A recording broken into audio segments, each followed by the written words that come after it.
You are watching an episode of Teacher Techie. This episode has been recorded and aired for your viewing convenience. We encourage viewers to use the comment section for your insights and queries. The BUCE College Student Council will gladly respond to your comments.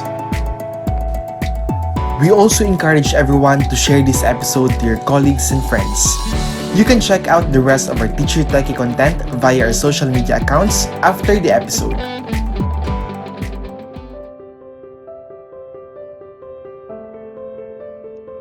Our Heavenly Father, the fount of all goodness and grace, the cause of wisdom, the source of intelligence, we welcome you, O Lord, to this auspicious gathering of your beloved, who continuously give you thanks for every opportunity to learn something new and become fruitful to the works of your creation.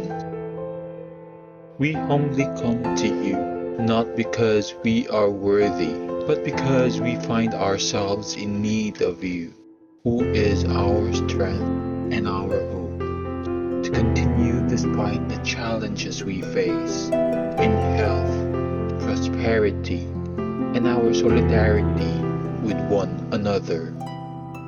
We pray that today's gathering, made possible by the grace of advancements in technology and social media, becomes successful in its endeavors, so we can offer it back to you as our humble offering to honor you, glorify you, and love you through our deeper connection with everyone.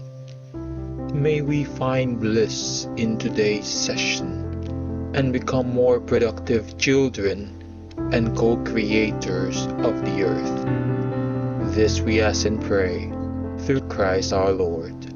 Amen.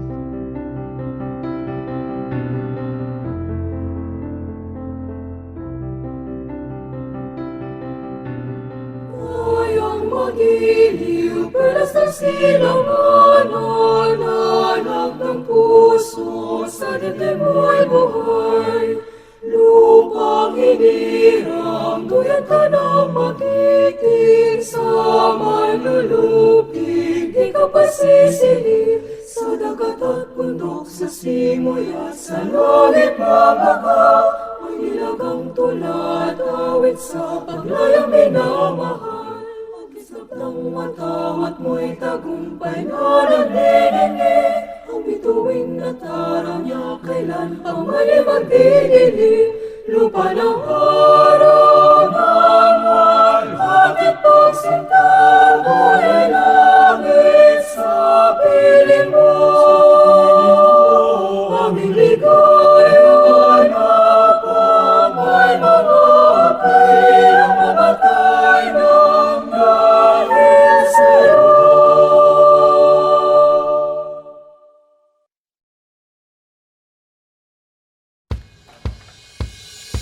Welcome to another episode of Teacher Techie. I am Kenneth de la Cruz, your host for this series.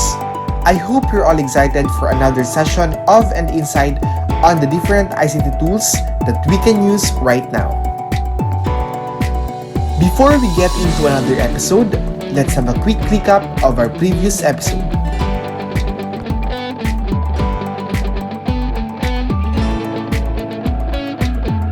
Welcome to another episode of Teacher Techie, and for today we are going to discuss about MS Word 102, maximizing the features of Microsoft Office Word.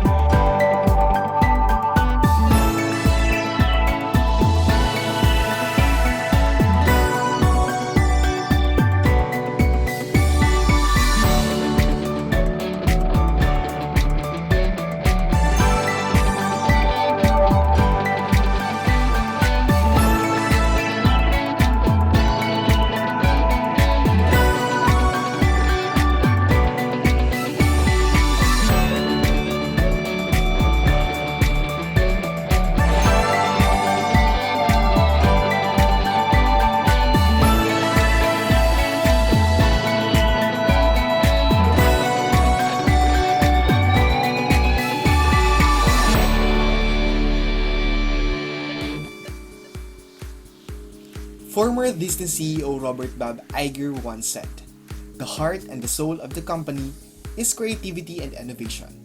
The same can be said in the field of education. Creativity is one of the 4 C's of the 21st century skills that students need to succeed in school and in the workplace. On this Teacher Techie episode, creativity through graphic design shall be the focus. Graphic design can be difficult and intimidating, but Canva makes it easy and user-friendly for teachers and students alike. Let's learn how to make the most out of Canva via Canva for Education. I would like to call in now Divine Almadicano, our junior counselor from the Culture and Arts Committee, to introduce to us our guest speaker for today's session. Thank you, Kenneth. And I am honored today to introduce our guest speaker for today's Teacher Techie episode. Sir Jean-Marie E. Malco is a graduate of Bachelor of Arts in Classical Philosophy from Casi Shaco, Recoletos, Baguio City. Acquired Masters of Arts in Education from La Consolacion University, Philippines. He is currently a faculty member of Marcelo H. del Pilar National High School, teaching social sciences subjects, and one of the teacher broadcasters of Teleradyo Marcelo in the Department of Education, City Schools Division of Malolos, Bulacan. He also teaches in National University and Jose Rizal University as a professor in philosophy. At the same time, he is a professional lecturer in graduate studies at the Department of La Consolacion University, Philippines. Sir Malco, as he is known, is a resource speaker in various training workshops, sharing Google Workspace for Education and Educational Technology, a certified Microsoft Innovative Educator, a Google Certified Educator, and one of the leaders of Google Educator Group, Bulacan. Ladies and gentlemen, let us give a virtual round of applause to Sir Jean-Marie E. Malco.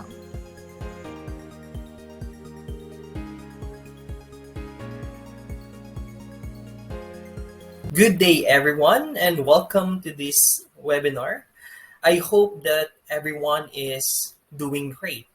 First of all, I would like to thank 𝐓𝐞𝐞𝐚 University College of Education for giving me this opportunity to share with you Canva for Education.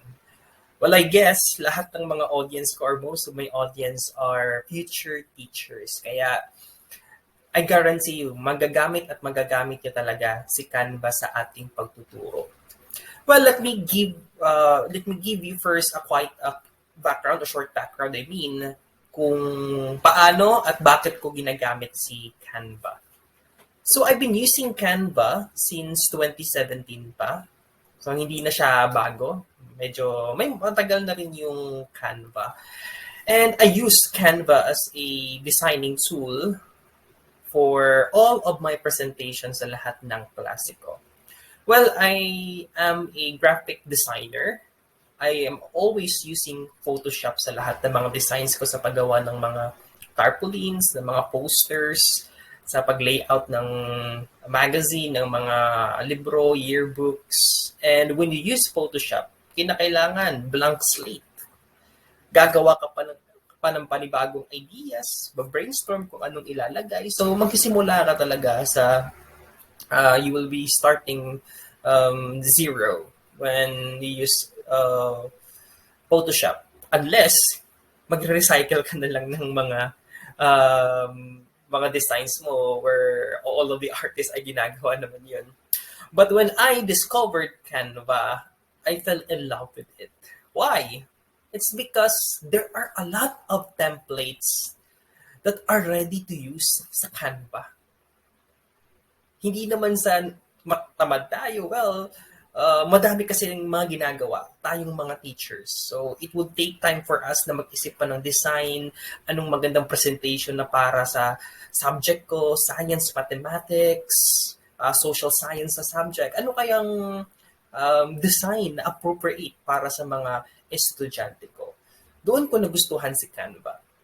It's because there are a lot of templates suitable for every subject na ituturo natin. Regardless if it is English, Filipino, exactly, Filipino, there is already a font in Canva na baybayin.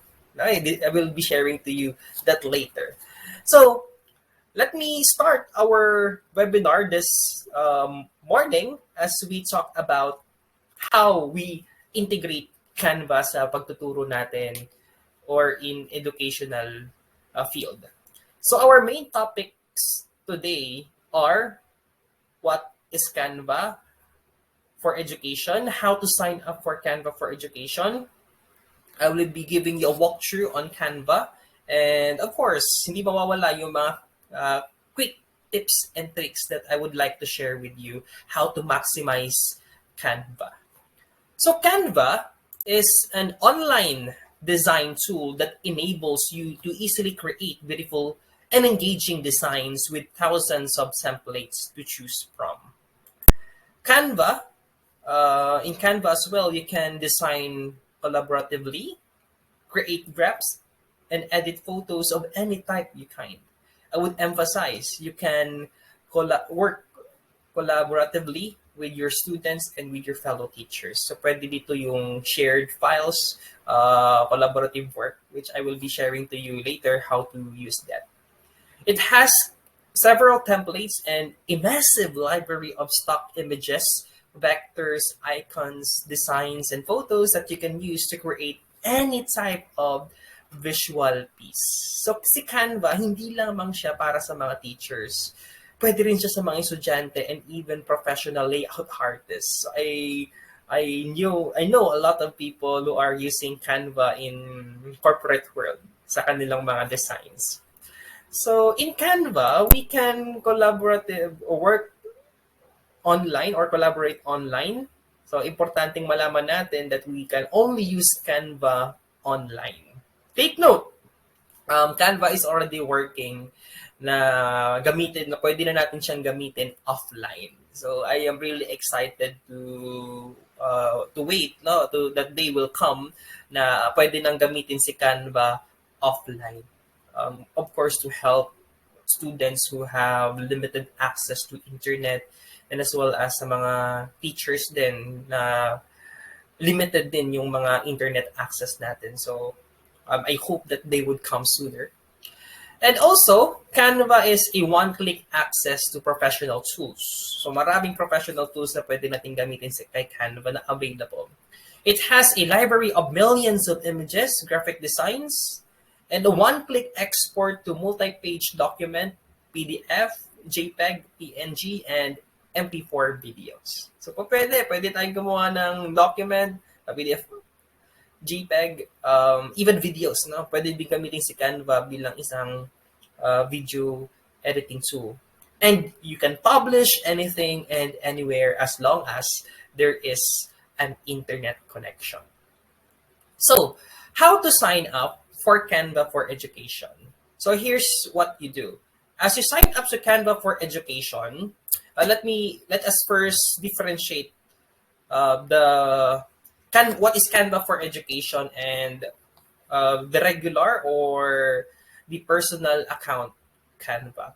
So for personal account Canva, there are only 8,000 templates available, 100 designs categories, hundreds of icons and illustrations.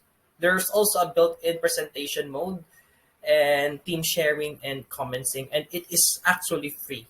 No, the free account or the personal account. However, there are images that malilimit tayo sa paggamit because it has a watermark kung saan naniningil si Canva. So I have a tip for teachers who are watching right now and for you, sa mga estudyante natin ngayon who are future educators, na pwede nating gamitin si Canva for education or pwede tayong mag-apply for Canva for education free nang walang bayad. I will teach you later how to do that. So, ano yung features ng Canva for Education? So, Canva for Education, it is a premium version of Canva, the creativity tool for every classroom. As I mentioned earlier, it is 100% free. So, there are more than 60,000 templates focused on education or educational content. It has 2 million plus, more than 2 million images, more than 800,000 icons and illustrations, more than 700 fonts. You can as well access your consent from Google Drive, Dropbox, and folders. Bring design to life with YouTube and QR codes, and integrate with Google Classroom and Microsoft Teams. And everything is available for free. So the free premium version for Canva Education, this is what you need to do to apply. So you can sign up now at canva.com/edu. Sign up using your school or DepEd's email domain. So I do believe if you have a student email, so you can use it to apply. Or if you are a teacher with the Department of Education, gamitin po natin yung ating email address na pinrovide sa atin ng DepEd. So you can use, or you can go to this link if you're using any other email. So sino-sino po ang pwedeng mag-sign up for Canva for Education? So K-12 teachers and school personnel, by using their teacher email addresses with their school or DepEd's email domain. So yung email nyo that ends with .edu.ph or deped.gov.ph or ph.education. So moving on, if you don't have a teacher's email address yet, so you can sign up for free account using your personal email pa rin. So pwede nyo pa rin gamitin si Canva. So now let's move on how getting your Canva for Education account. So here's the thing you should do. Number one, go to canva.com/edu sign up and sign in, and Canva will be asking you to verify your email. So Canva will send a verification code sa email ninyo kung saan ginamit ninyo as signing an account. And then immediately you'll land on your Google Classroom page. Since it is educational account, maglalad na kayo sa classroom ninyo sa Canva. Papakita ko later. And get started by creating your first design. How about for those who have Canva account yet? No, wala pang Canva account. Here's starting what you do. First, visit Canva and then click the sign up with email button. So these are the things that you need to provide. Number one, your name. Second, your teacher's email, and lastly, your password for security purposes. So all in all, once you sign up and verify your email address, before you can enable Canva for Education, merong hinihingi si Canva sa inyo. So ang hinihingi ni Canva is a authenticated document or proof that you are an educator. I mean, it could be a school ID, it could be a certificate of employment, or any document na magsasabi that you are indeed an educator. So click the email sent to you by Canva to verify your application, and it will take you to Canva, and you'll have Canva for Education enabled. So probably mga less than 24 hours nagre-respond naman si Canva. As I remember, hindi naman tumagal yung application ko for days. So after I apply, I just waited for a few hours, and then immediately I already got my Edu account. So let us proceed with Canva sa mga meron ng account. So anong gagawin mo pag meron kang account, tapos i-convert mo ito o i-upgrade mo ito for educational account? So apply once again for Canva for Education by typing this link, and as I mentioned earlier, you will be asked to upload a copy of your proof of your teaching qualifications and proof of active employment. So 24 hours lang ng application, magbibigay na agad ng approval si Canva. Now, once we have this educational account, so ma-access na natin lahat ng mga tools at wala na masyadong limitations or wala na mga watermarks na hindi natin pwedeng gamitin or nagpapabayad si Canva. Now, as an educator, paano natin magagamit si Canva sa ating classroom engagement? So here's what to do. Upon signing, you will land on your classroom space, as I mentioned earlier, and you can invite students from your Google Classroom and Microsoft Teams. So this is a screenshot of my Canva account, which has a name, Professor Malco Class. So, para siyang Microsoft Team or Google Classroom, if you are familiar with that platform, you can invite people as your student or as your collaborator or co-teacher. So let me teach you how to do that. So first, you need to set up your classes. First, you will land to this class page. So this is where you will see everything related to your classroom. You can see there the banner. You can as well change the banner of your or any images you would like. So this will also, or this is where you can invite students. You can do it manually or via Google Classroom. You can create and view consent in and share it with your class. So let me zoom that image para mas makita ninyo kung ano yung Canva Edu account as a teacher.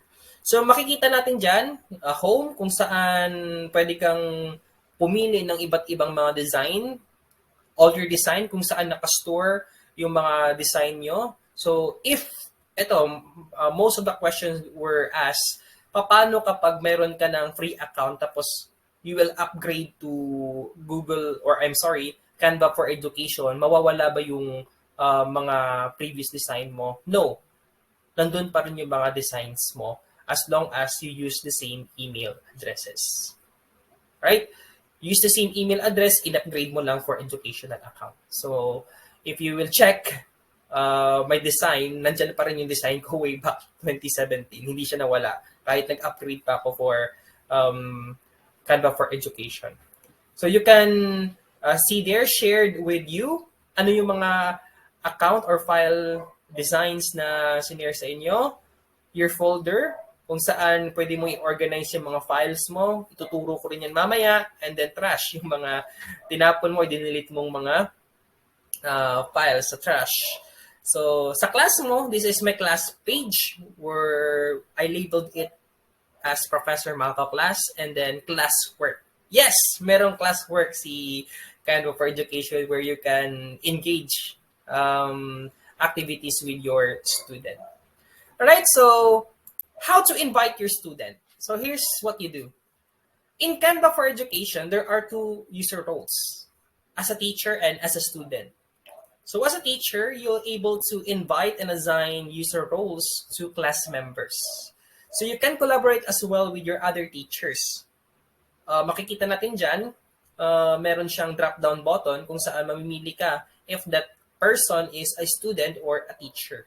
So pag teacher siya, pwede kang makipag-collaborate a design as well as pag estudyante ka, pwede kang mag-check, pwede kang mag-assign ng tool or ng design na gagawin ng mga bata.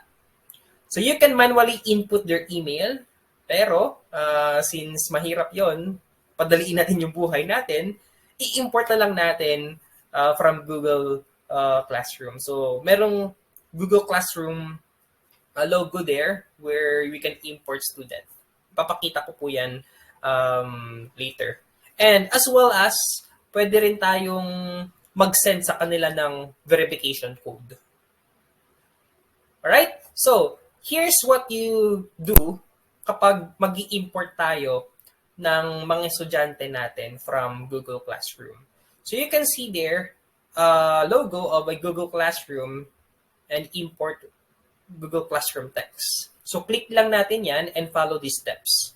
First, log into your Google account, yung Google account na Edu account niyo where you are, yung email na binigay ng school kung saan ginagawa niyo yung mga klase ninyo. So, you can choose a class to import. Kung marami kayong mga classroom sa Google Classroom, pwede kang pumili kung anong specific class yung pwede nyong piliin. And press import to bring your class and email addresses in Canva and click invite. Then immediately it will send an email invitation sa email ng mga estudyante ninyo. And as they click agree, they will immediately enrolled sa Canva for Education or sa classroom ninyo sa Canva. Another question being asked, so pwede ba tayong gumawa ng multiple classroom or parang iba't ibang classroom sa Canva? Yes. So merong setting dyan na add classroom. Just like other platforms such as Google Classroom and MS Teams. Pwede tayong gumawa ng iba't ibang mga classroom sa Canva. Hindi tayo or mahihirapan tayo kapag mix yung estudyante. So iba't ibang section, gawa lang tayo ng panibagong section din sa Canva. Alright, so pwede din tayong mag-share ng files as a group or mag-create tayo ng groups sa Canva. So groups are smaller groups of people within your class. So when you create a group design or create a group, you can easily share that particular design sa small group na yan. So you may create groups within your class and have multiple classes in your Google account. So this is how Canva helps us sa mga small group activities natin. For example, may assign ka na template sa particular students na ito, pwede kang gumawa ng groups lang sa kanila. So paano mag-set ng groups? So makikita po natin sa Canva natin na create groups. So it requires a group name. Paano mo i-name yung group ninyo? Then add members to the group. So again, isulat lang natin o ilagay lang natin kung ano yung pangalan or email ng ating estudyante, then create a group. So immediately, lahat ng ipapasok nyo na file dyan, sa kanila lang masishare at hindi sa buong klase. So this is a small group integration sa Canva. Alright, so that is how you create your classroom sa Canva, kung saan meron kayong engagement sa mga estudyante mo. So that is how to use or maximize Canva sa teaching platform natin. So let us proceed. No? Gabayan ko kayo kung paano pa natin ma-maximize si Canva. So let us walk through other features of Canva. So in Canva, there are over 60,000 beautifully crafted templates na libre. So if you are using Canva for Education, most of the templates are for education. So tulad ng sinabi ko kanina, kung science subject yung tinuturo natin, pwede tayong pumili ng mga science-related subjects. So, gagabayan ko po kayo. You can also use photo search. So, you just use keywords to narrow down your search. For example, gusto nyo yung photo na about planets, about teachers, about a certain thing, pwede nyo just type that sa search engine sa photo search, and pwede rin po kapag certain color lang yung isi-search ninyo. Kasi if you search a general or if you type general text, so general din yung ibibigay sa iyo ni Canva. Pero kapag gusto mo, for example, a blue table, a blue ribbon, na itatype mo sa search engine ni Canva, ibibigay niya lang sa inyo are ribbons which is color blue. So, ganun kaganda si Canva. Type lang natin yung specific na image na gagamitin natin. So, in Canva, there are unlimited content, access to millions of premium images, illustrations, and videos. Over 900 categories perfect for school projects, such as education presentation, educational videos, sa paggawa natin ng mga infographics, classroom posters, Google Classroom headers, worksheets, and lesson plans na sa mga teachers. Gamit na gamit po talaga natin si Canva. So, photos and adding folders, pwede natin gamitin si Canva sa pag-organize ng mga photos natin. So, organize your files, photos that are right for your classes, and add them to folder for easy navigation and share them with your students. So as you select that folder, lahat ng folder na nilagay niyo po dyan o lahat ng mga items na nilagay niyo sa folder na yan, masustore yan siya. So hindi magiging mixed up yung ating Canva kapag marami na tayong mga ina-upload na photos. Elements as well, pwede tayong search ng various elements to design your presentation sa Canva, and as well as charts. So Canva provides creative and simple charts that are guaranteed to impress. So chart is customizable.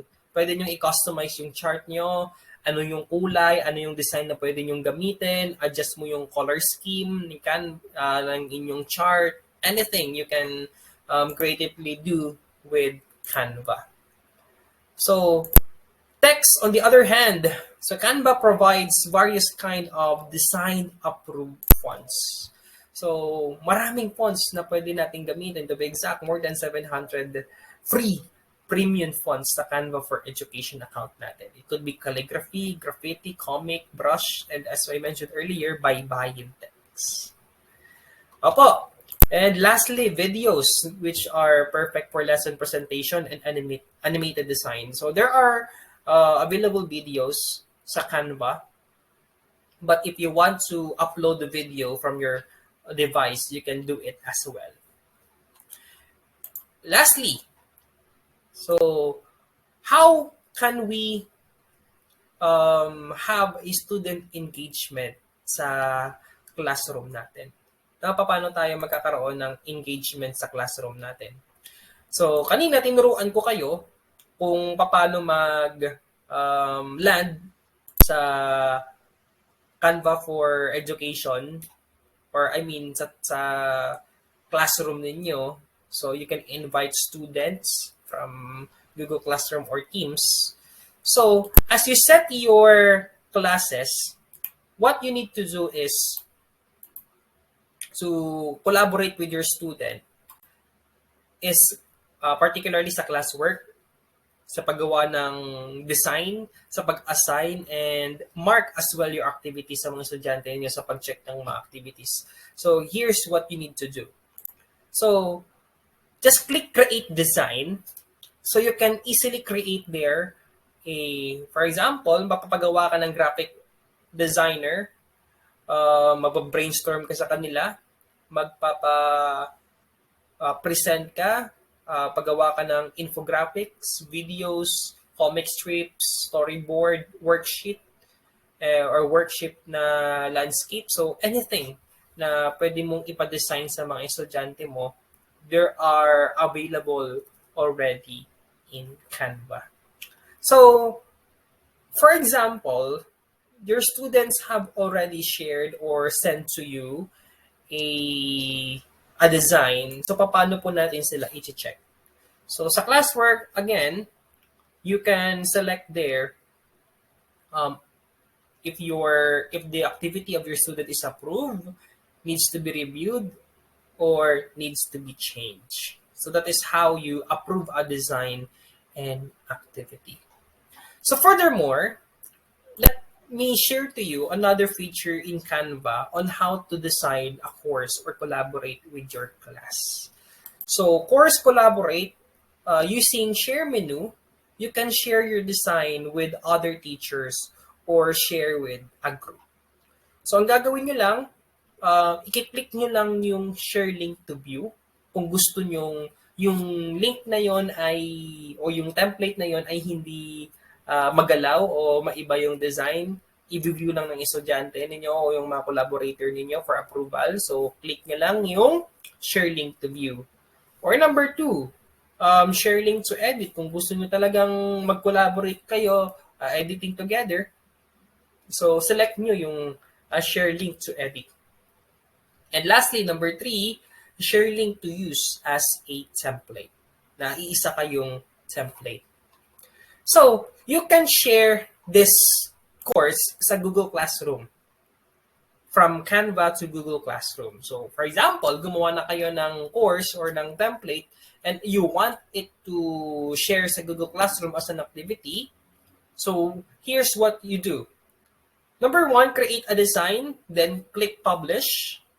Then click Google Classroom and log in. So piliin natin yung Google account kung saan may classroom tayo, then the design will be shared as a template to your student.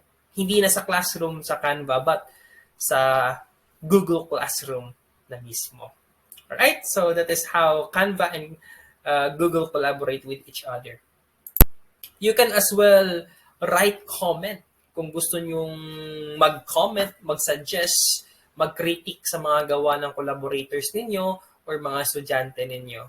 So, what you need to do is select the element, click add comment button on the right, then type your comment or mention mo siya at yung pangalan niya or the name of someone from your class or group, then add comment. So, immediately manonotify yung tinag mo sa comment section ng particular elements. So, you can check student output by doing this. Number 1, student click send to teacher. Isasend ng estudyante to teacher. The teacher receives notification and reviews student output. Then, kanina, pinakita ko yung pagkiklik lang. If the design is already approved, kinakailangan baguhin, kinakailangan pang i-edit. But dito, pwede rin actually kayong mag-type ng response and hit give feedback. So, pwede kayong mag-respond sa mga estudyante ninyo, mag-share kayo ng mga feedback by typing. You can as well create folders or by organizing your files for easy navigation and share that particular folder sa mga estudyante ninyo. For example, lahat ng mga files ninyo, ng mga pictures, lahat ng mga videos sa specific subject na tinuturuan ninyo, save nyo sa folder and then share the link to your students. It is the same with or similar to Google Drive sharing folders. And lastly, you can publish a template na gagawin ng mga collaborators niyo and teachers. So here's what you need to do. Click the down arrow button on the top right corner. So click show more and then click template and select a folder to save it. All right. So let's now move to the last part of my presentation, which I do believe that everyone is excited to listen. Ito yung mga tips and tricks natin na pwede natin gamitin or gawin kay Canva for education.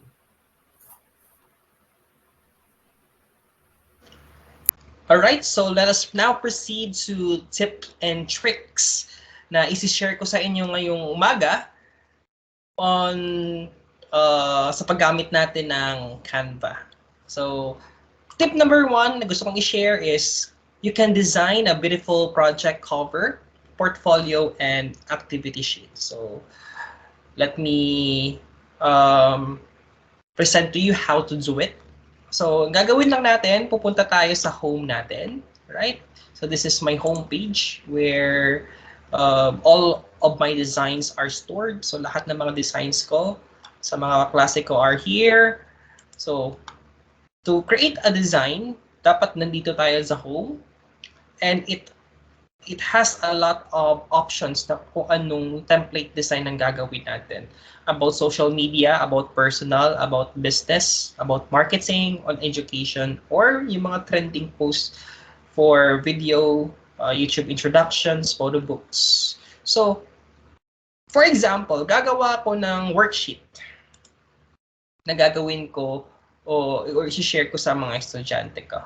So, I have already a suggested design here na pwede natin gamitin for worksheet sa mga kids. So, since I am teaching social science subject worksheet, so dito ako pipili, but it has also other worksheet available for English, math, and other subjects na available dito. So, see all ako dito, and gusto kong gumawa ng worksheet about a reflection, no, expository writing for my students. So, click lang yung worksheet na yan. Then edit natin. For example, reaction paper.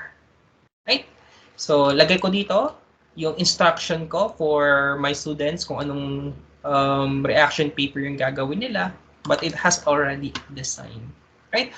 Or you can ask your students to create workbook review and among other things. Right? So, magagamit talaga natin si Canva for a lot of design. Hindi lamang sa worksheet, but for educational presentation. For example, template po natin, punta tayo sa education. Pwede po tayo gumawa ng lesson plans, worksheet, and any other designs na gagawin natin. So, just browse sa Canva po. So, that is tip number 1. Let's now have tip number 2. Removing backgrounds. So we can actually remove the background of a picture by just one click sa Canva. So gagawin natin, dapat meron tayong blank template. Then we need to upload a picture or upload a picture kung anong picture yung tatanggalan nyo ng background. So click ko lang, upload media. Then I will go to desktop kung saan nandun yung picture ko. Then select a picture. Right? So wait lang natin ma-upload. Then click natin. Right? So adjust natin. Malakihin natin. Now, I want to remove the background of my picture by just one click. Let me show you how to do it. So click natin yung picture. Then click edit image. Then we can see here a background remover, right? Background remover. So just wait for a few seconds, then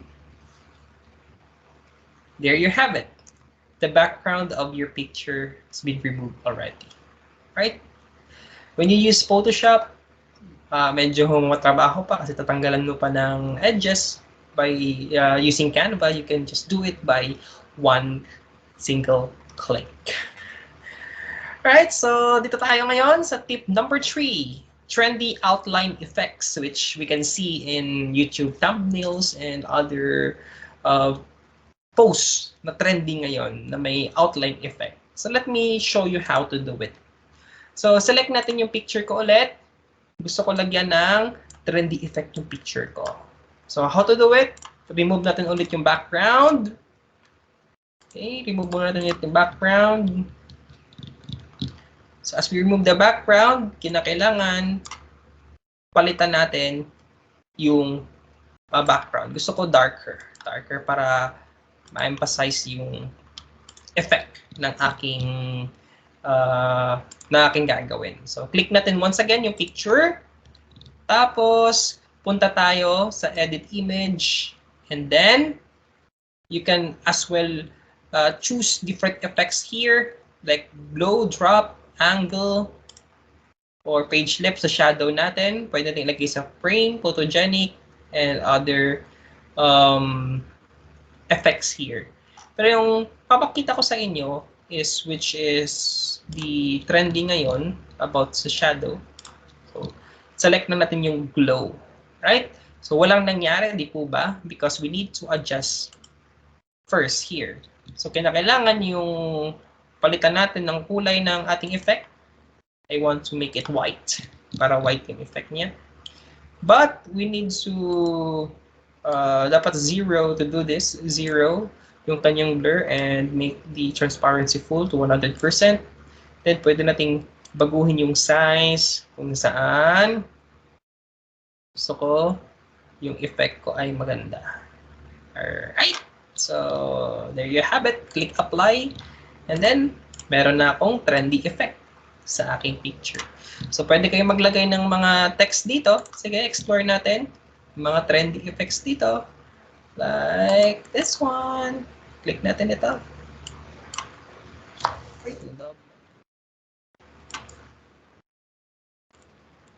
Right. This one. Explore natin. So, yeah. Yan. So, you can explore actually Canva by using different fonts design here.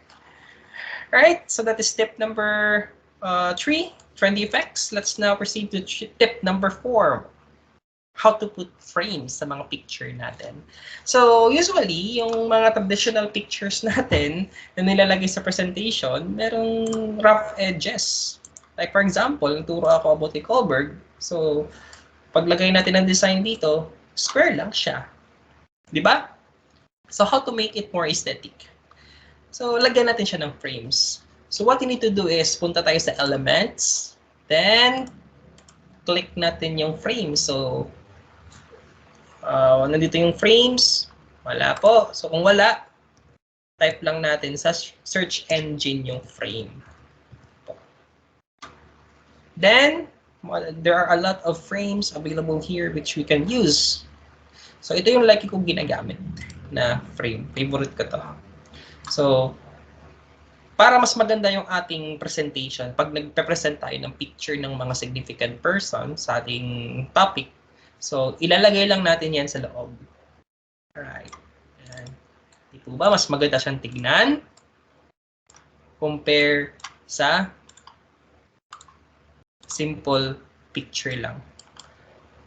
Ay, tapos text dito. So medyo makaluma. So we need to adapt as well sa kung anong trend natin ngayon. Alright? So, I will also share to you a beautiful effect as well sa frame kung saan we can put picture sa mga letters ng mga pangalan natin or letters na kung anong message yung gusto natin gawin. So, for example, ito, mga frames ng mga letters. So, I want to put pictures in my name. So, J, natin J, O, over, dito ka muna sa ilalim. H. Alright, and N. Yan. So, paano natin lagyan ng picture? Punta lang tayo sa upload. So, lagay natin yung picture ko dito sa H. Okay, dito sa N para mas kita.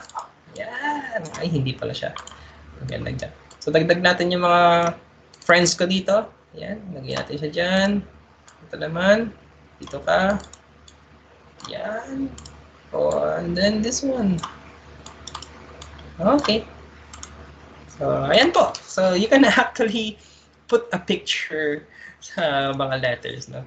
Pwede yan sa mga birthday poster ninyo. Pwede nyo gawin actually. This tip. Right?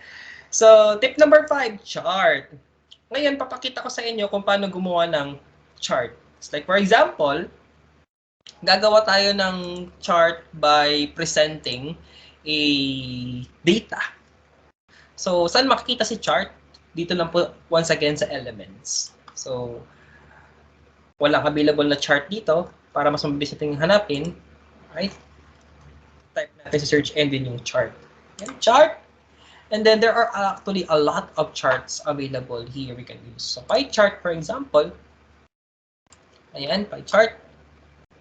Pwede ding donut chart, funnel chart, or line chart. Pwede. So, pie chart lang muna tayo. Nasaan si pie chart? Ayan. Now, we can actually edit or change the colors here. For example, this one, palitan natin siya ng kulay.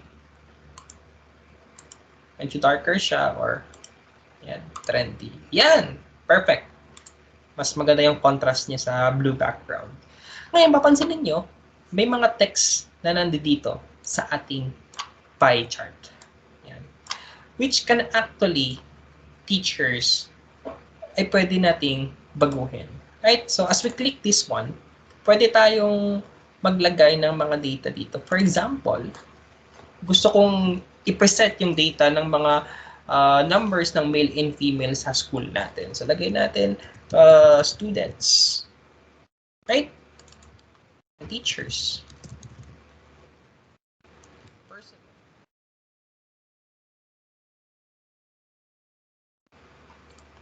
Or kung ano pang ibang data na pwede nyo ilagay. So, napapalitan immediately yung file dito.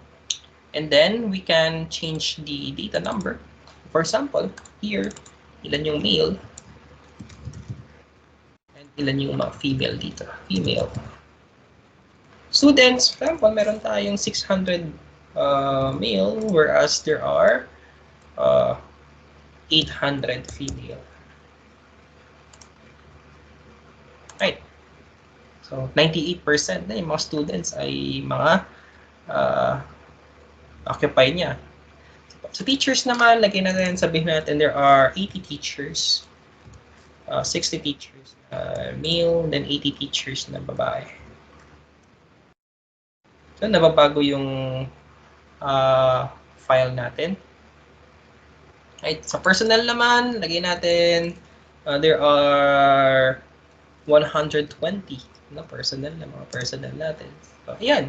So, napapalitan actually yung chart natin, but pwede rin natin actually tanggalin yung labels. Pakita lang natin yung picture. Pakita din natin yung numbers. So, pwede po yan. And, eto, I want to share this with you. We can actually integrate Google Sheet sa data natin. If we have a data from our drive sa Google Sheet natin, we can actually easily make a chart here by just clicking Google Sheet, then select kung anong mga file or nasa ang drive ninyo nakastore sa Google account ninyo. Then as you click that, immediately it will create a file na kung anong gusto mong chart. You can use histogram chart, you can use line chart, or you can use stock bar chart. Right? So that is tip number 5, charts. Right? So tip number 6, how to share your design. So for instance, I want to share this design to my students because I am teaching environment advocacy about climate change. So, gumawa ako ng template about recycling, and I want to share this to my students and to my teachers na collaborators ko rin or co-teachers ko na tuturo with the same subjects.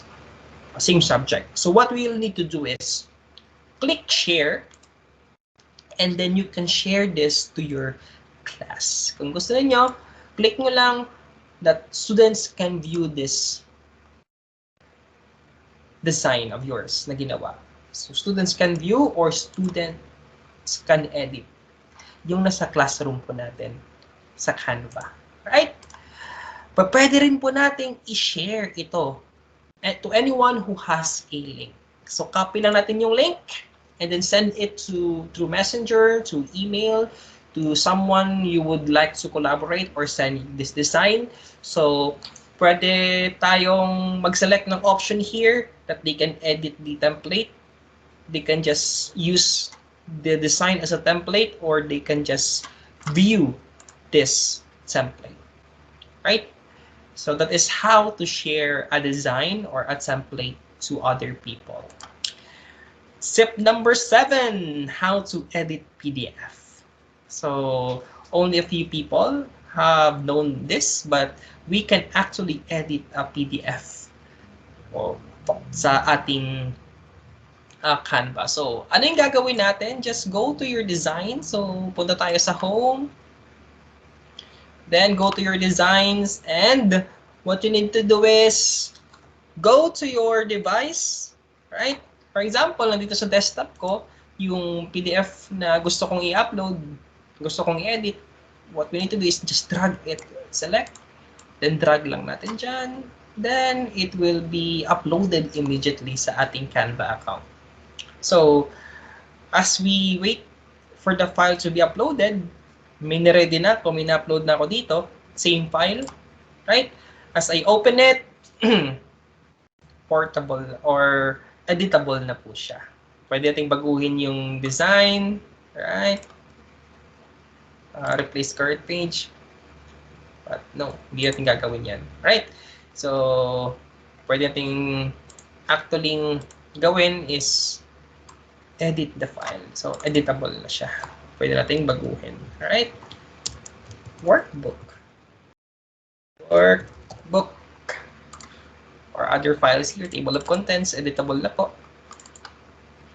Alright? By just using Canva. Right? So, that is tip number 7. Edit PDF.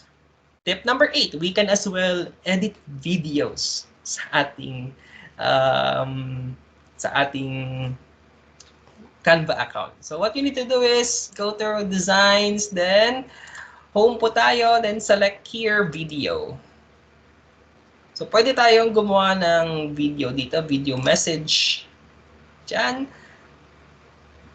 sa Canva. For example, you want to greet a birthday. Congratulations, birthday. So happy birthday. Ayan. So wait natin yung file. Medyo mabagal lang siya mag-upload. Ayan. Happy birthday. Tapos add for example tayo ng another video. Select lang tayo ng different template.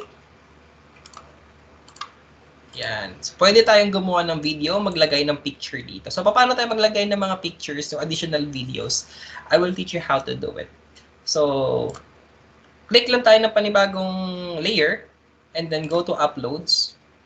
So I have available videos here already. Yan. Like for example, this is a Philippine National Anthem. So, example, ito ay video ng greeting ng mga relatives or friends mo na gusto mong ilagay dito. After happy birthday, after message, then this picture of or message video ng inyong gustong ilagay. So, you can actually crop it. You can change the part of a video. Okay, click lang natin yan, then split. Alright, basic editing, split. Alright, for the effects, pwede po natin lagyan ng effects. Alright, click lang natin or duplicate natin yung page. Ayan, so dito, add transition tayo sa effects, circle wife, dissolve, slide. Ayan, so hindi pa siya masyadong advanced, but workable na siya by simple message lang, pero creative yung mga design. So that is a very nice tip. Edit videos. Tip number 9, how to generate QR code in Canva. So simple lang po to generate a code sa Canva. So once again, punta tayo sa home. Then all your designs or create tayong bagong design, video presentation, and then meron tayong untitled design dito. Then we want to create a QR code. Punta lang tayo dito sa more options, then here is the QR code. Like for example, ito yung lagi ko ginagawa dati when we have face-to-face. Yung attendance natin, sinascan lang ng mga estudyante ko. So ang gagawin ko ay gagawa ako ng Google Form, attendance, tapos gagawa lang ako ng QR code. So ng face-to-face, nilalagay ko yun sa ID nila. And then pag papasok sa classroom, isa-scan nila sa phone ko. Ngayon, virtual learning, what I'm doing is during the checking of attendance, naglalagay ako ng QR code ng aking attendance form. Then pag ginagawa yung daily routine, so pinipresent ko lang. Sabihin ko, okay, class, log in your attendance by scanning this QR code. Right, for example, ito, kopyahin natin yung link na to, then paste natin dito, then it will generate QR code. Yeah. So simple as that, you can generate a QR code in Canva. Alright, so proceed tayo with tip number 10. Present and record. Actually, I use this tip. I use this present and record when we had our first video. However, may limitation din si Canva, hindi pwedeng mag-share screen. Kaya I use different platforms. As you can notice, nag-iba yung platform natin ngayon. But this tip is actually applicable to every teachers out there since si Google Workspace ay nag-update. Kung mapapansin niyo teachers, hindi na tayo pwedeng mag-record sa ating DepEd educational account dahil nag-upgrade si Google na yung recording session ay sa Google Workspace for Education Plus. So sa mga naka-fundamentals na mga schools sa amin ay wala na ang recording session. So for you to record your presentation, Canva is here to help you. So ang gagawin natin is click lang natin itong more options. So there are actually a lot of options here, pero at this point, gagamitin natin yung present and record. Ayan.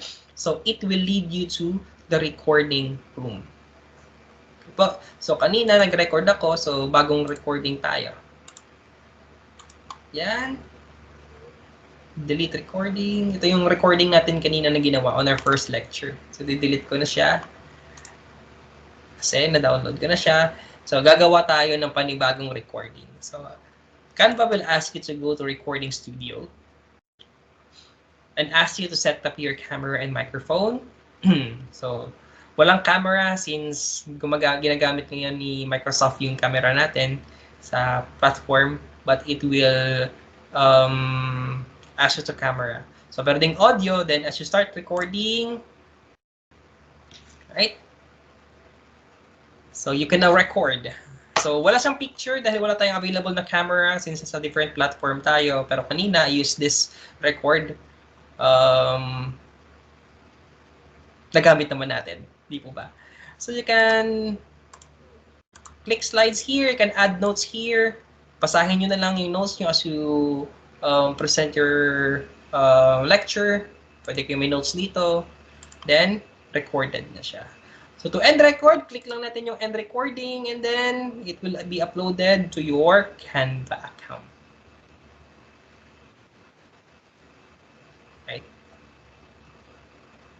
Right, so we can actually download it, simply download it, save and exit, or copy link. Tapos punta kayo sa panibagong Chrome. Click ka lang yan, and then pwede ninyong ma-view right? Agad. Discard natin to para hindi siya mapunta sa file ko. Right? So, back to editing. So, that is how to present and record in Canva, which is magagamit talaga natin ngayon dahil nga nawala ng feature si Google. Tip number 11, search specific elements. So for example, gusto ko mag-add ng elements pero specific elements lang yung pipiliin ko. Kasi for example, pag maghahanap tayo ng elements, it will give you your previous elements na ginagamit. So for example, hahanap ako ng notebook na element. Alright.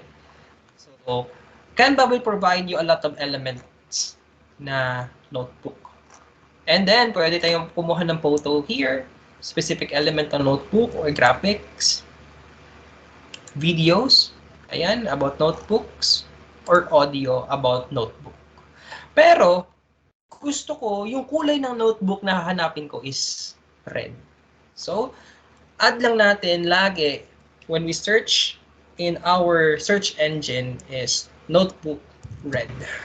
Then all of the provided elements here are color red. So that is a tip na i-share ko sa inyo. Lahat ng elements na pwede natin gamitin is red dahil nilagay natin sa search engine natin yung specific element na hinahanap natin. Right? Search specific element. Tip number 12, customize chart. So I already added it earlier na discuss ko na how to customize chart. No, mag-add tayo ng chart, we already customized it. Sige po, move tayo. Tip number 13, upload images and videos. So you have seen me earlier uploading videos and pictures by just clicking this one, then upload media. Actually, there is an easier way to do this. So what you need to do is select niyo po kung saang file from your device and just drag it. Click niyo, then drag it to your Canva. And then, it will be uploaded immediately. So, example, I will upload this video. Opening prayer, drag ko lang siya. Alright? So, nandyan na po siya. So, nandito yung mga test videos ko kanina while I'm practicing. So, that is tip number 13, how to upload images and videos easily.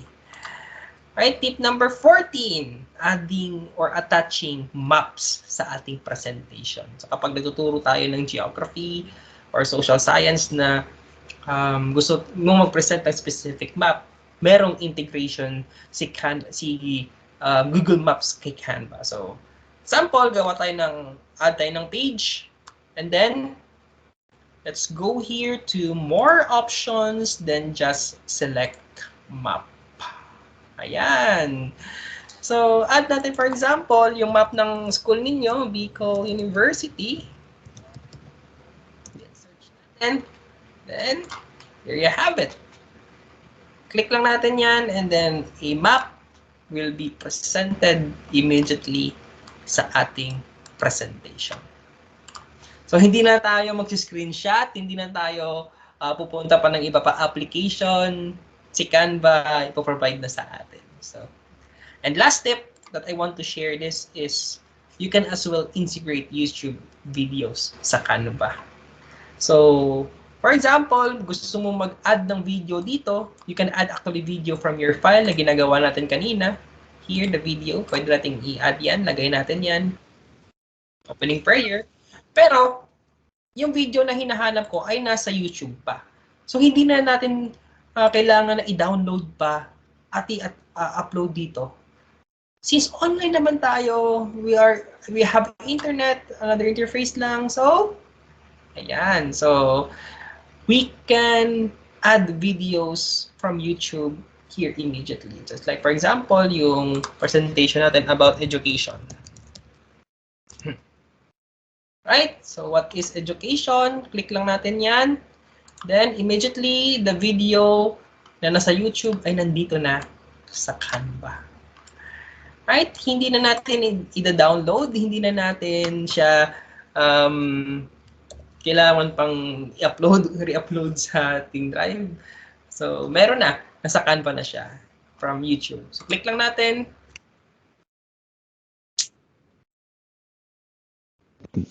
The thing is, we're not particularly sure what we want from it. The aim of education should be to prepare us for the challenges of adult life. Yet from this perspective... Okay. Stop muna natin yung video. Right? So that's it with my presentation on Canva for education, and I hope that you have learned something. And before I end, I want to share to you this beautiful quotation. If something is fun or messy or beautiful, you remember it. So that is the reason why I am advocating I'm an advocate of educational technology, particularly sa mga presentation natin, na gawin nating mas creative, mas memorable sa mga estudyante natin for knowledge retention. Dahil kung yung presentation natin ay maganda, creative, merong engagement sa estudyante natin, the students will learn and will not easily forget what we have taught them. Create fun with your presentation and engage with your students. And that's it, Canva for education. Once again, I hope that you have learned something with my presentation. Thank you.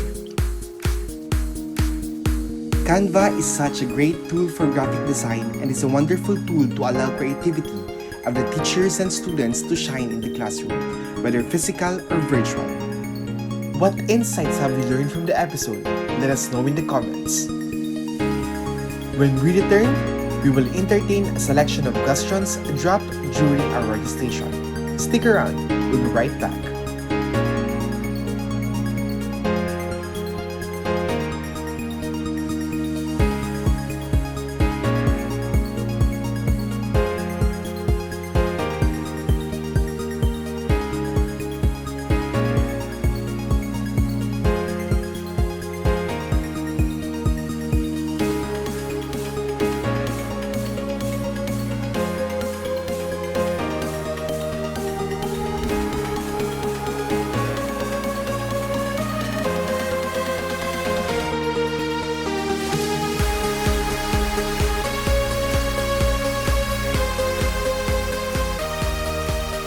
And we're back, and I hope you're back as well to join us in the next segment of our episode. I now give the virtual floor to our Teacher Techie Executive Head, Mr. Kari Dominic Abihuro, for this episode's Tech Talk.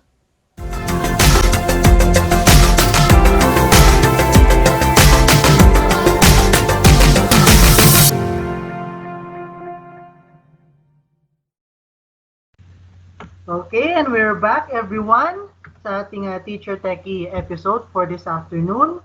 Kasama ko po ulit si Sir John Malco, ayan ating resource speaker kanina sa ating episode today. Sir, good afternoon po. Good afternoon. Yeah, so once again, I'm Kari Dominic Abihuro, the executive head of this project, Teacher Techie.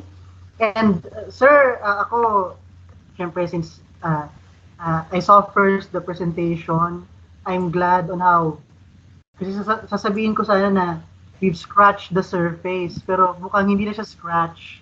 Talagang very detailed, comprehensive, and I hope truly na-appreciate yun ng ating mga viewers this day. But with that, sir, I believe there are still some questions, especially sa mga we have viewers na baka just tuning in pa lang and who are starting on using Canva. So yun po, sir. So first off, for the record, Canva, sir, is free, right po, sir? Yes. There are actually 3 versions of Canva to be clarify. One is free account. Second one is Canva Pro, where they converted it already to Canva for Education. So they are just the same with all its aspects. And lastly, Canva for Enterprise. Yeah. So, yes po, talagang kasi I've also attended several webinars din about Canva, and I've learned about those different models. Sir, siguro there's a parang it can be a common problem or concern na kasi for example sa amin we have our own school email, 'di ba, yung napapalitan ni Mr. at Gmail, have our own dedicated email address. Pag nagsa-sign up daw, sir, sa Canva using the school email, hindi daw, sir, nabubuksan yung mga premium or nakalock pa rin, may watermark. So ano po ba, sir, ang need gawin ng mga students or teachers? Well, I do believe that your email address that ends with @edu.ph or the domain of your university, it's because hindi siya accessible to access premium templates, premium elements. At makikita nyo, may bayad, may dollar sign. It means it is not free. It's because even though you are using your school's email addresses, your account is still free version. Well, actually, if you can explore or if you will explore the setting of Canva, you can change your email address into multiple email addresses kahit na isang account. Just like, for example, yung account ko, update ko yung email kasi gusto ko itong email na yung gagamitin ko. So magbibigay lang yan ng code na ito talaga or verification code na ito talaga yung email na gagamitin mo. So if you still use the email address of your school, as I said, you are still using free versions of Canva. Now, what I said earlier during our webinar session, yung main topic natin, I do discuss there to convert or to upgrade your free version of Canva to Pro version or Canva for Education.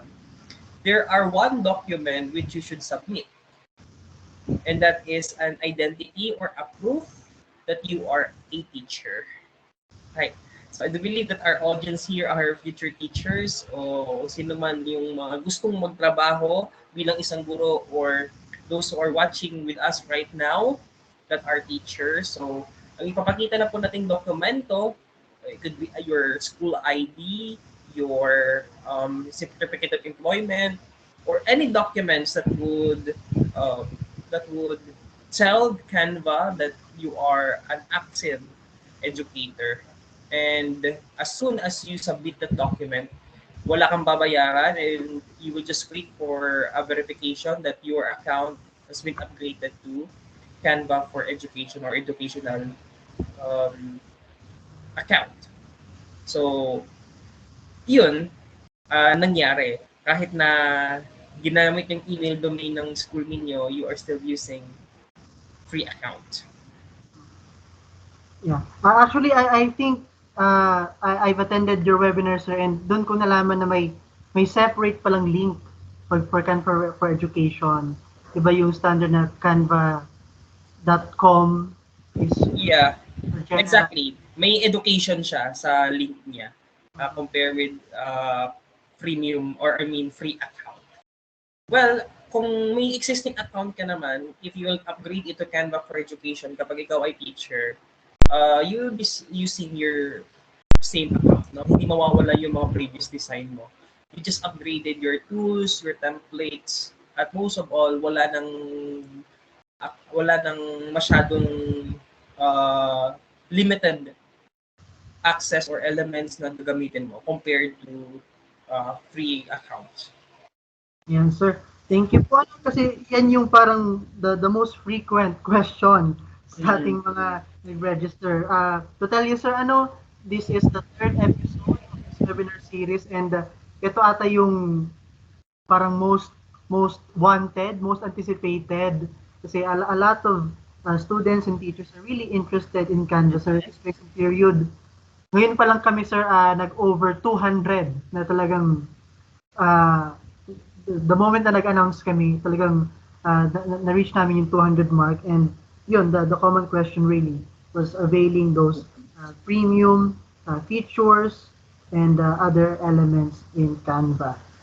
Sir, I think let's proceed, sir, sa next question dito, sa medyo lower part ng ating document here. Siguro let's deal more on the advantages and disadvantages of Canva. I think, sir, na-mention mo doon na you are a graphic designer, you have experience in Photoshop. Ako, wala akong Photoshop. Ang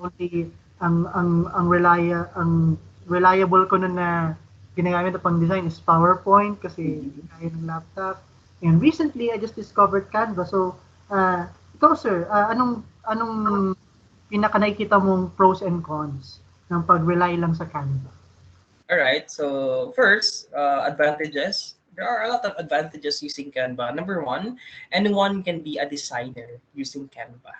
As what you mentioned, you are not familiar or hindi ka masyadong marunong gamit yung Photoshop or other art professional tools sa mga artists, but as long as you use Canva, you don't need to be a skilled designer to start or know anything about design. Dahil maraming templates or ready-made templates na si Canva. Second, Canva is very simple to use and user-friendly.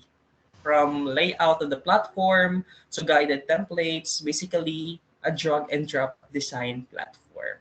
So you can explore a lot of things in Canva and make yourself a designer.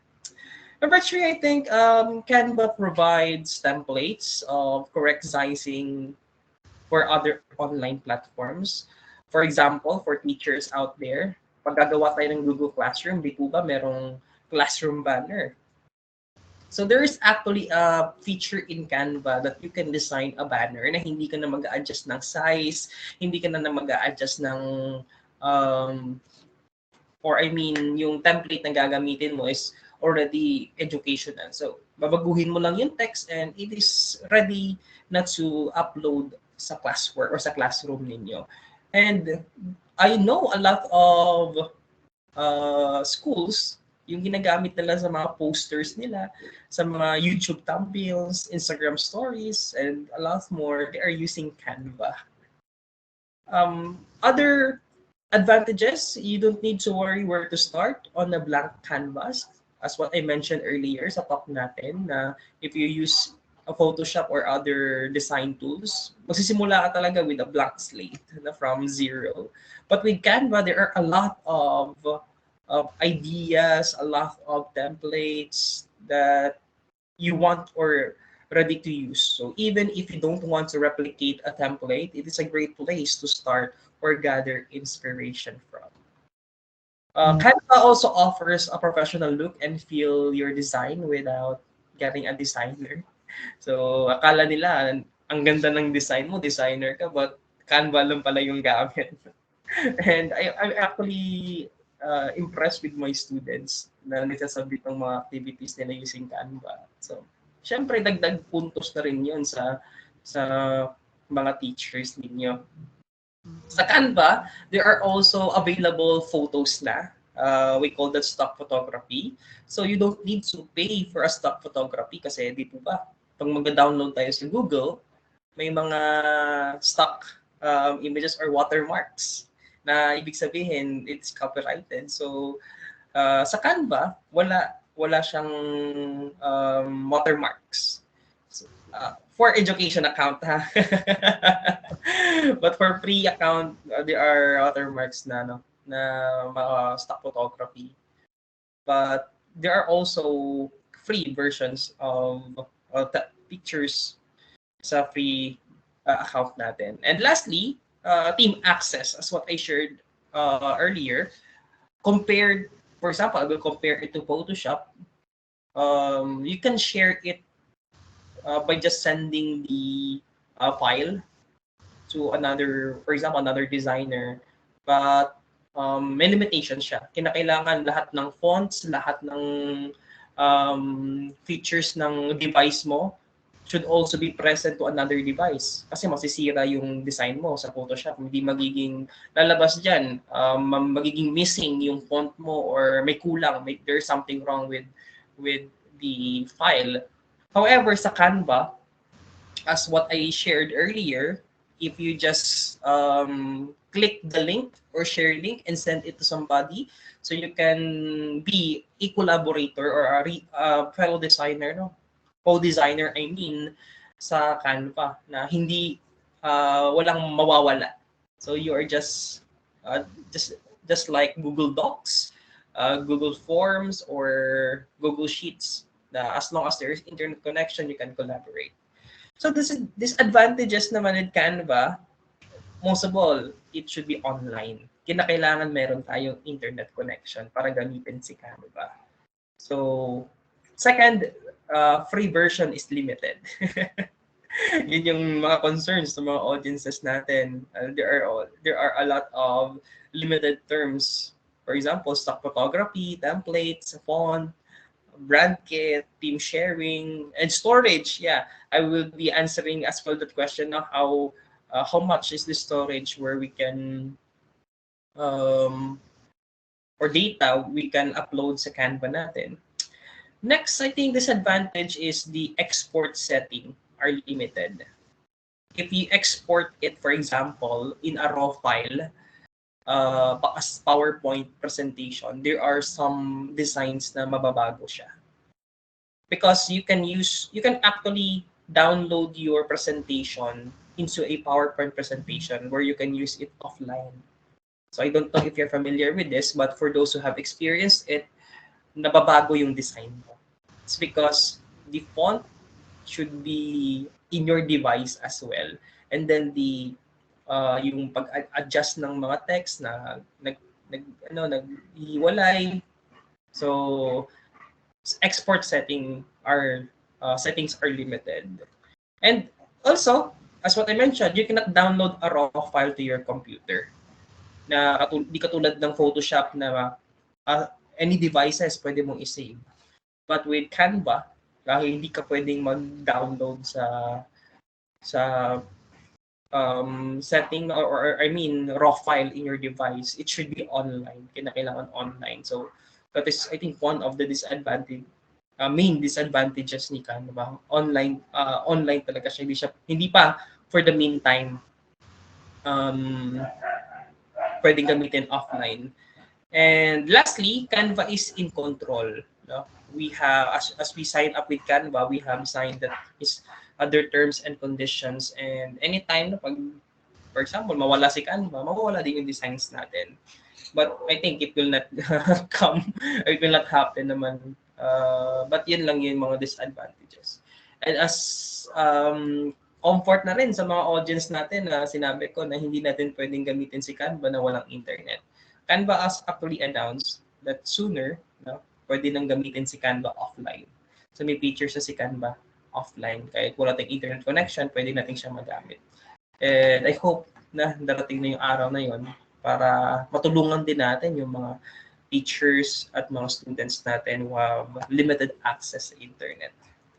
I think that those are the pros and cons of Canva Kari. Siguro, so this one is a personal question here. Meron sa baba na, what features of Canva, sir, do you most frequently use? In every presentation that I made as a teacher, Canva talaga ginagamit ko. Yun nga lang, I need a secure internet connection to share it. But one thing na ang style ko, para hindi mawala, for example, I would make it into a PowerPoint presentation kasi walang internet sa school. What I will do is save it as a JPEG and then paste it sa PowerPoint. Para ganun pa rin yung design ko, parang Canva pa lang rin, pero nasa PowerPoint siya. As what I said, pwede natin siyang i-download as a PowerPoint presentation, pero nasisira nga po yung file niya.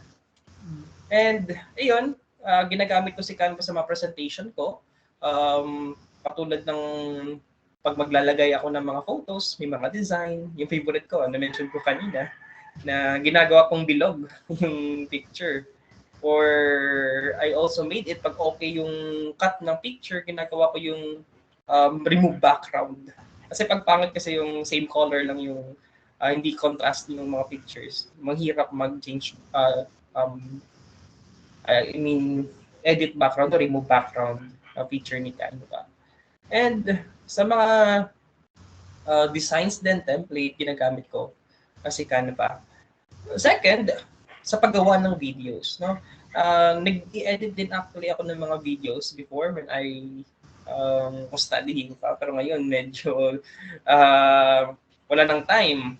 Pero pag may mga simple presentation kami, like introduction to the speaker, opening prayer, pero gusto ko, ayokong magsalita, gusto ko maging interactive siya. Gumagamit ako ng Canva to edit mga presentation, to showcase my works of my students. So Canva lang. Pwede actually tayo mag-edit sa Canva. So I think those are the things that I do in Canva sa paggawa ng presentation, to edit pictures and videos. And lastly pala, gusto kong dagdag yung paggawa ng mga posters sa mga announcements natin. Most especially ngayon, digital platform na tayo. So paggagawa tayo ng mga posts, gagawa tayo ng mga announcement. So sa Canva ko rin po yung ginagawa. Para at least may mga ready na templates na. Papaguhin ko na lang yung data. At maganda siya tignan. Maganda yung magiging outcome niya. Ako, sir, I truly agree dun sa tatlo. Remove background. Kasi sa PowerPoint, meron din siyang remove background, pero minsan pumapalya, hindi eksakto. Kailangan pang i-customize. But with my experience sa kanila, talagang automatic, alam niya na agad yung outline ng tao, object, mas siguro dahil sa pagiging connected sa internet, maybe that, I don't know, but yeah, more times, mas perfect yung background remover ni Canva. Videos, actually spoiler, ewan, siguro sa yung mga Canva user, mapapansin, but some of the elements na ginagamit ko, namin dito, while editing this video, are actually Canva elements na pwede siyang save as an MP4, as a PM. Exactly. Yung mga animations, di ba, Kari? Yes, sir, talaga. Dahil sinabi ko na, wala nang ba.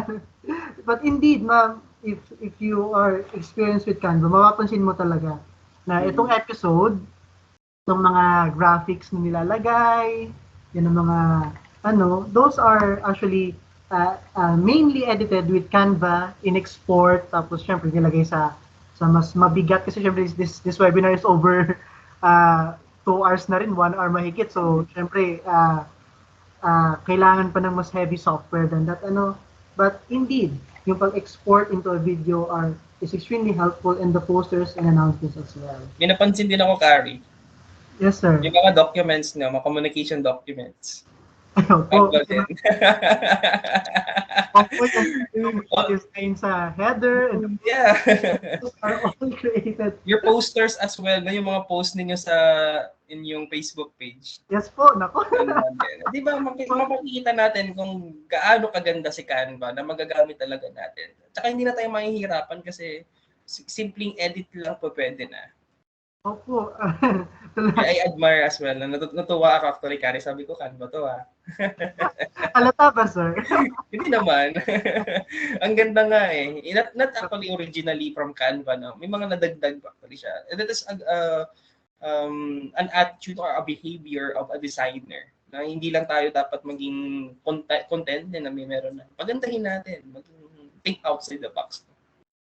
Opo, sir. Totoo. Siguro, sir, siguro isingit ko lang tong question. I think this is a very good topic din to open up. Kasi yun po na Canva is a graphic design software.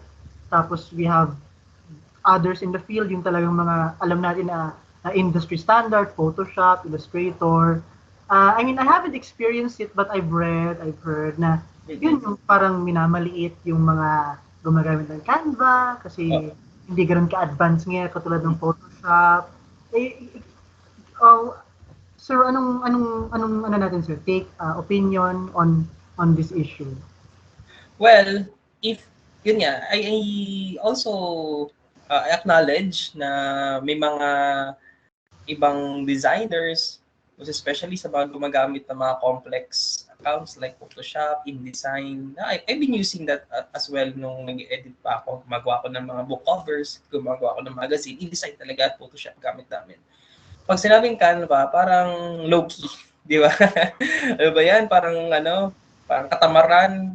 But, of course, no, as what I mentioned, pag ginamit kasi natin si Canva, hindi tayo magsisimula sa zero kasi may mga templated and ready to use. Well, in other applications kasi, mas maganda siyang gamitin kapag may mga high-end resolution tayo. For example, mas gagawa tayo for video editing, gusto natin na mas magandang effect, magandang transition, doon tayo gagamit. Kasi pag Canva, although pwede tayo mag-edit, may mga limitations din si Canva. Just like for example, the storage, no? Kung gaano kahaba yung video mo, although we could edit videos as how many minute videos pa pwede sa Canva, pero kawawa yung editor. Kasi para lang tayong gumagawa ng presentation na sobrang haba. So mahirap mag-edit. At lalong-lalo na kinakailangan ng internet connection. Pag mahina internet natin, medyo mahirap din mag-edit. So mga simpleng edit pwede sa Canva. But if a complex thing na artist na yung nakakaalam, so gamitin natin yung mga tamang applications na would apply. But as what I mentioned, pag pwedeng gawing simple, pero mas madali, convenient, pwede natin gamitin si Canva. Kasi yun eh. The point here is, the point that I am telling right now is, bakit pa natin papahirapan yung buhay natin? Pwede, meron na eh. So bakit natin pahirapan? Magawa tayo ng ganito para sabihin na talagang gumagamit tayo ng Photoshop. Para sabihin, artist talaga tayo. Everyone can be an artist regardless of what applications you use. It's all about how creative you think, how you apply your creativity to your output. So, wag nating maliitin yung mga gumagamit ng Canva kasi maraming mga naisalba si Canva. Actually, may mga alam mo, share ko lang sa inyo, sa mga sa side hustle dyan, like may mga nagpapagawa ng mga posters, nagpapagawa ng mga designs sa even mga foreigner ha. Kasi trabaho ko rin yung dati nung nagka-pandemic, nag-sideline din ako. May mga industry actually na nanghihingi sila ng mga posters kasi sa digital marketing na kasi tayo eh. So they post mga pictures at alam niyo ang mga artists na anong platform ginagawa nila. Canva. Pero kumikita sila ng $1. Wow. So, yes. Canva yung mga design tool na ginagamit nila pero binabayaran sila ng $1. So, ayun, malaking tulong si Canva sa mga nagsa-side hustle dyan. Most especially, if you know Upwork, sa mga nag-Upwork dyan, mahal na mahal nila si Canva. Malaking tulong talaga sa Canva sa kanila. Ayan, sir. Thank you. Thank you for giving your thoughts on that concern. Sige, sir. I think proceed tayo. Ito, direct to the point yung question, is Canva safe to be used by the students? Safe pang gamitin ng Canva for the students? On what context? walang binanggit, sir. It's just that question. Is Canva safe gamitin ng mga students? Siguro, yes. Yes, of course, no. Safe siya. Because first, meron siyang security features. Meron kang, as soon as you sign up, it requires an email and a password. So if you use a device, for example, nag-edit ka sa computer shop, pwede mo siyang actually i-log out. Kasi para siyang other social media platforms, pwede kang mag-log in and log out. So that is what Canva's security features is. Second, user-friendly siya. More on education siya if you are using educational account or Canva for education. So, safe talaga si Canva. And wala kang makikita ng mga malalaswa or not appropriate Teams pictures, videos sa Canva. I think it is against their terms and conditions din kay Canva. So, to answer that, Canva is safe and Canva is user-friendly. Yeah, thank you, sir. The next question here, I think babalik lang dun kaunti on kasi na-open up yung sa presentations, how you use Canva in presentations. May question here na, I believe this is a question from a student of masters from graduate school. As a teacher, what are some of your golden rules that you can apply to make your presentation effective for students? Well, dahil ngayon ay digital learning. So ito rin yung mga problema actually ng mga teachers natin. Na paano tayo magkaroon ng engagement sa mga student, how to make our presentation, and of course, ano yung mga golden rules natin to apply to make our presentation effective. So I will share to every one of you yung ginagamit ko. First is, as you create presentation, dapat maging creative tayo, maging engaging tayo. Hindi siya masyadong distracting. Like for example, na sobrang dami ng mga animations. Yung mga estudyante natin, hindi na nakikinig sa atin, tumitingin na lang sa mga animation. My term here is, your presentation should be eye-catching. Na hindi mawawala yung attention ng estudyante mo sa presentation mo. Next, I would like also to share a strategy that I am using with Canva as well. And sa practice ko bilang isang teacher din. Every end of the term, or if there are topics na pinag-uusapan ko na related sa mga topics na napag-usapan namin in the past, one of my activities that I ask my students to do is I asked them to make a mind map. So, Kari, familiar ka ba sa mind map, Kari? Yes, sir. Ayan. Bakit mawawala na activity sa amin ng students? Ayun. So, pinapagawa ko ng mind map yung mga estudyante ko para mas maalala nila yung mga topics na pinag-usapan namin. At yun din yung training ko kasi when I was studying din in college. So, and lastly, maging creative tayo, maging eye-catching tayo. Katulad ng sinabi ko nung at the end of our webinar kanina, meron akong shinare na quotation from Mary Leah Harris na if something is fun or messy or beautiful, you remember it. Kapag pangit yung experience natin, di ba? Paalala natin. Pag maganda yung experience natin, maalala din natin. So how can we apply it sa ating pagtuturo? So make our lesson creative, make our lesson fun and beautiful para mas maalala ng mga estudyante. So siguro pag tatanong mo ako yung mga tapos na mag-aral, sino yung naaalala mong teacher? Maalala mo yung teacher yung mabait at magaling. No? So mas maalala mo yun. And then all their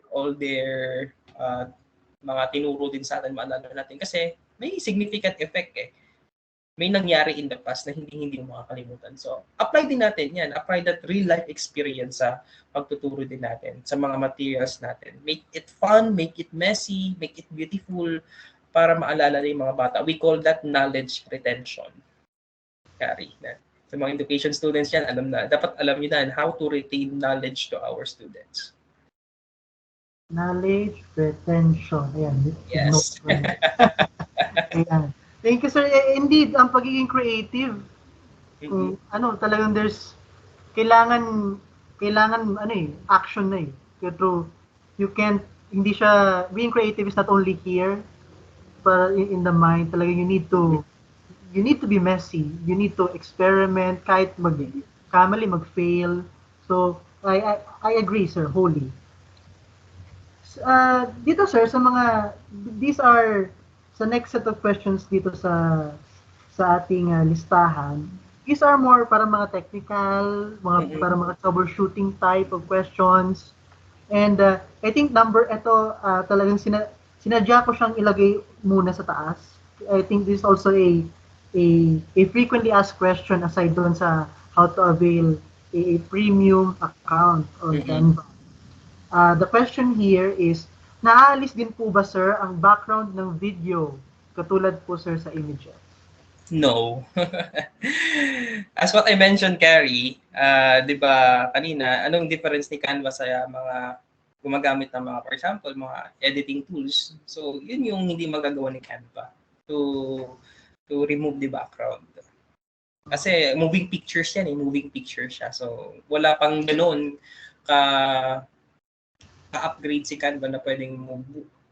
Probably in the future, baka pwede na. But for the meantime, hindi pa, wala pang ganung feature si Canva to remove background from videos. Na-raise na kanina, paunti-unti. For the record, sir, storage. How much storage space do you need available in Canva for education, sir? Alright, for storage, for free account, pwede po nating magamit yan is 5 gigabytes. Hanggang 5 gigabytes lang po sa free account. For Canva Pro and Canva for Education, up to 100 gigabytes. Wow. And for Canva Enterprise, so it is unlimited storage. So as I shared, Canva for Education is free as long as you are a teacher. Mag-provide ka lang ng document na napapatunay na ikaw ay teacher. Pero pag Canva Pro naman, actually may bayad siya to share it to you. It's $120 per year naman yun. Canva Pro. For Canva Enterprise, $30 per person per month para makaroon tayo ng unlimited access kay Canva. Na talagang may value, we upgrade to education, makukuha na yung 100 from 5 to 100. Talagang yes. Very valuable ang magkaroon ng Canva education. This question is very interesting. Now, what are the steps I can do to make sure that my work will not be in low resolution or quality yung mga nag-pixelate? Yes, sir. So, anong mga pwedeng gawin para hindi yun mangyari?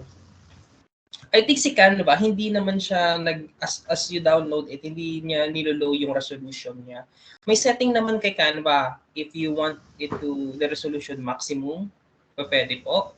But if you will upload din a picture in Canva, dapat hindi yung low resolution. So, tip lang din. Kasi ako, I'm also a Google Educator. I'm also advocating Google. So, if you will search images, don't just search sa Google. Doon kayo pumunta sa Google Images. Then search kayo ng picture kasi mga high resolution yung mga pictures doon. Ayan. So, yes sir, narinig ko kanina na Canva talaga offers high quality images, stock photography. Exactly. Siguro doon lang yung probably pag sariling upload. Oo po. Ng file. Pag sariling upload, kinakailangan high quality. But for Canva, hindi niya low quality pag nila-download natin. Ayan, so thank you. Ito po, regarding sa function ni Canva, have you experienced a struggle in saving and attaching elements or pictures? If yes, ano pong mga solutions or actions ang iyong ginawa, sir? Well, I haven't experienced yet struggle saving as long as you have strong internet connection. Pero pag minsan you will experience this if your design parang bigla siya nag-blur. Ibig sabihin nun, medyo nawawala yung connection mo. But your designs are still there, still the same. It's just a matter of the connectivity ng internet ninyo. For attaching elements or picture, I think the struggle there is if you have free account. You cannot upload or use elements that has a watermarks or merong bayad. Sige sir, proceed tayo sa next question. Kasi Canva is also available for mobile devices, Android, iOS. So, any tips po sir if when using Canva gamit ang ating mga smartphones? Well, me personally, hindi ko pa na siya nasusubukan na merong Canva account sa phone ko. Pero siguro yung tips ko lang for those who are using Canva sa kanilang phone is I will just share disadvantages din sa paggamit ng Canva sa phone is yung pag-edit, for example, mag-edit ka, mga complex editing, hindi mo siya magagawa. Siguro pag sanay ka na, pwede, but sa mga complex editing like mag-shortcuts, paggamit ng shortcuts, hindi mo siya magagamit o magagawa sa phone. So those are the disadvantages. But by creating, paggawa ng presentation, you can do it, but I think hindi siya time-wise, no? Paggamit ng time. Hindi siya convenient. Convenient siya kasi phone siya. Pero for example, magagawa ka presentation, magka-copy-paste ka, magta-type ka, so medyo mahirap ng konti sa phone. So, that's it with my tips, no? As much as possible, pag may device tayo, laptop gamitin. But you can use your phone. Pwede, wala namang problema. Thank you. Ito sir, I find this off na question because I hindi ko pa na-perceive yung Canva in this type of use. I think magandang question to for you sir na what are the features of Canva na useful for note-taking? Note-taking, you mean taking notes? Opo, kasi usually what I know is design, presentation, but I haven't heard of note-taking prior to this session. Alright, I'm not very particular with the word note-taking, but as I analyze it when you were making notes, pwede kay Canva actually sa paggamit ng mga templates natin for notes. Just like for example, when I am asking my students to create an activity, so gumagawa ako ng classwork, no? What I mean is activity sheet sa Canva para maging template namin ng lahat ng mga estudyante ko. There are also other designs in Canva good for notes, no? For example, gawa ka ng personalized notebook mo. You can add your pictures, picture ng crush mo, picture ng mahal mo sa buhay. Pwede, you can use that for inspiration. Pwede mo i-print yan. Then you can also create a planner, a Canva, ready-made planner, to-do list. So pwede. So I think the features in Canva are useful for note-taking are the templates na pwede natin gamitin. Ayan, sir. Thank you so much po.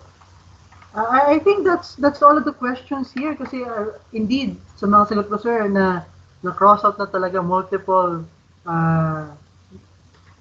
questions. Kaya, nako, it's very nice, sir, having you for this session this afternoon. Mhm. And siguro, sir, maybe, if I may ask, kasi, ayun, from a teacher to sa amin na magiging teacher pa lang, ano, sir, ang pwede mong advice, any message, pwedeng related sa Canva, pwedeng hindi, as a teacher in general, in the profession in general. So, especially in this flexible learning modality, it's, I mean, 2 years lang mahigit, but still a challenge. So, any sir, words of encouragement, advice? Siguro sa mga nag-aaral ngayon, most of the students are, of course, mga bata pa, and you are not digital immigrants na, as we say, na hindi na kayo, you are not new to technology. So what was my advice is explore natin. There are a lot of technologies na hindi pa na-discover. Actually, ako na-amaze ako minsan, no? Ay, may ganito palang app, pwede palang gamitin. So it's a matter of discovering, explore yung mga online tools and applications na pwede nating i-integrate sa klase natin. It's just creativity. Kasi may our catch here is medyo nakikita na natin the end of the tunnel of pandemic. May mga movement na ngayon yung ating gobyerno, baka anytime soon magpa-face-to-face na. Other countries as well are COVID-free, mask-free na sila. So we are near at the end of the tunnel na of this pandemic. But the question, Kari, and to those who are watching right now, pabalik pa rin ba tayo sa traditional learning platform natin? Sa traditional education natin? That teacher, Blackboard students. So, pabalik pa rin ba tayo sa dating uri ng edukasyon na meron tayo? So, for me as an educator, dapat hindi na. Dapat adapt na natin kung ano meron tayo. Because as what I said long time ago, na kahit walang pandemic, may online learning na eh. There's only online learning. So, the good thing sa pandemic na nangyari is a wake-up call as well for our education natin sa Pilipinas is tumawid tayo from traditional classroom to the virtual classroom na. Whereas ibang bansa ay ginagawa na even before the pandemic came. So marami ding binago si COVID sa buhay natin bilang isang guro. Kaya bilang isang estudyante ngayon at magiging guro din in the future, so we should embrace the change. Kasi yun yung importante. Kaya mas malaking yung edge natin na yung mga may alam sa education kaysa sa mga for example, yung mga tenured teachers natin na madami pa rin mga hindi alam, yung mga gusto pang matuto sa education. So, yun din yung advocate namin sa Google Educators Group. Yung turuan yung mga nahihirapang mga teachers kasi syempre, it is not their time. No?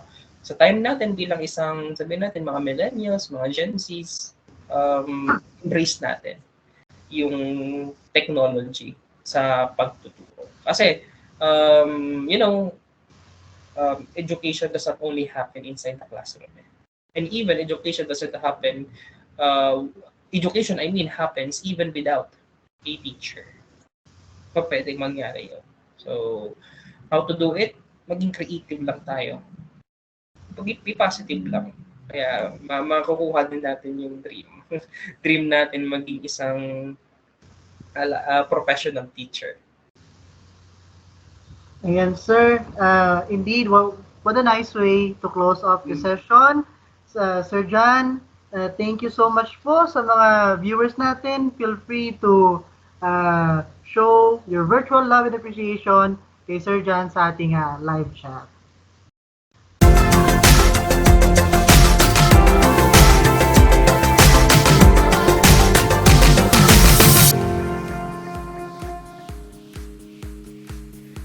As much as we would like to continue this session, I believe that we are at the end of our episode.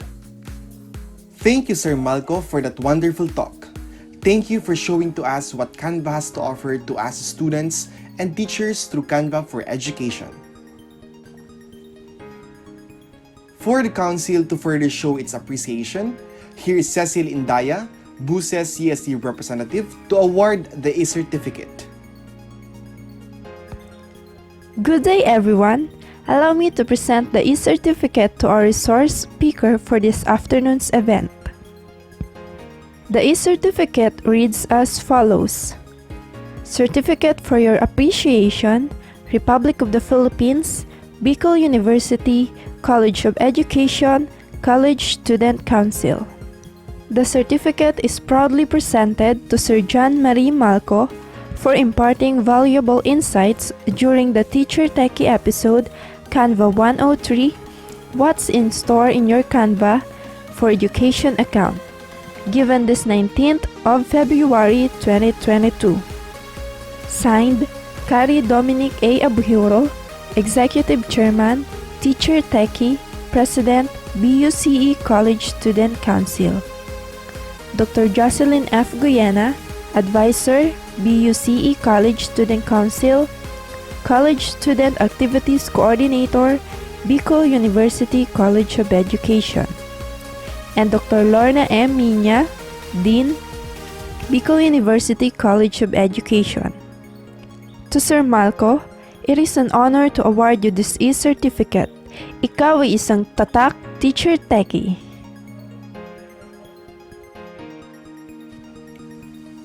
It has been a great pleasure to have you, Sir Malco, in our Teacher Techie episode for today. Let us know what you think in the comments below. Also, flashed now is the QR code and link to access the evaluation form for today's episode.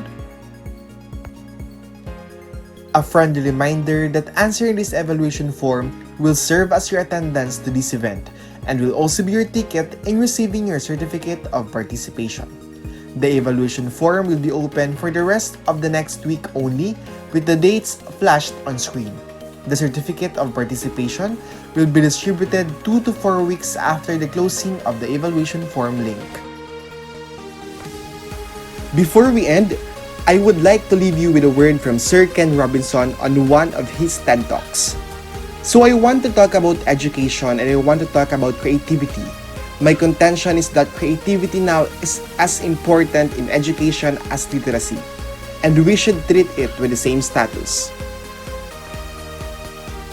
In behalf of the BUCE College Student Council and the Teacher Techie Executive Head, Mr. Cari Dominic Abihuro, I would like to thank everyone for participating in our Teacher Techie episode. This has been your host, Kenneth De La Cruz. Make sure to follow the official social media accounts of the BUCE College Student Council, and we'll see you in our next Teacher Techie episode.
This is the school we wish to sing, of a school